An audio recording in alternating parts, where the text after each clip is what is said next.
So Hegde ಕಲೆಕ್ಷನ್ಸ್ನ main ಉದ್ದೇಶ ಏನಂದರೆ ಒಳ್ಳೆ ಕ್ವಾಲಿಟಿಯನ್ನ ಆದಷ್ಟು ರೀಸನೇಬಲ್ ಪ್ರೈಸ್ಗೆ.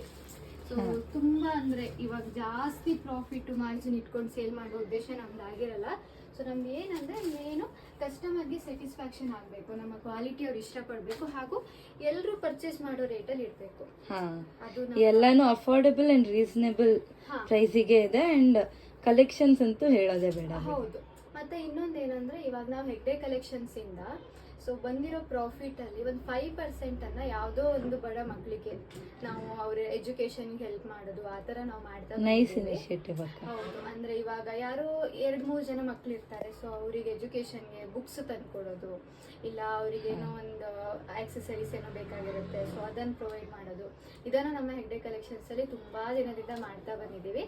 ಸೊ ನಮ್ಗೆ ಎಷ್ಟು ಪ್ರಾಫಿಟ್ ಸಿಗುತ್ತೋ ಲಿಮಿಟೆಡ್ ನಾವು ಆದಷ್ಟು ಮಾರ್ಜಿನ್ ಕಡಿಮೆ ಇಟ್ಕೊಂಡು ಅದ್ರಲ್ಲಿ ಬಂದಿರೋ ಪ್ರಾಫಿಟ್ ಅಲ್ಲಿ ಸೊ ಉಳಿದಿದ್ದನ್ನ ಮಟೀರಿಯಲ್ಗೆ ಹಾಕ್ತೀವಿ, ಮತ್ತೆ ಆದಷ್ಟು ನಾವು ಬಡ ಮಕ್ಕಳಿಗೆ ಹೆಲ್ಪ್ ಮಾಡ್ತಾ ಇದ್ದೀವಿ. Very nice. ಅದನ್ನ ನಾನು ಏನಕ್ಕೆ ಹೇಳ್ತಾ ಇದ್ದೀನಿ ಅಂದ್ರೆ ಒಂದಿಬ್ರಿಗೆ ಇನ್ಸ್ಪೈರ್ ಆಗಿ ಸೊ ಬಡ ಮಕ್ಕಳಿಗೆ ಏನಾದ್ರು ಹೆಲ್ಪ್ ಮಾಡಿದ್ರೆ ನಮಗೂ ಕೂಡ ಖುಷಿ ಆಗುತ್ತೆ ಅಂತ.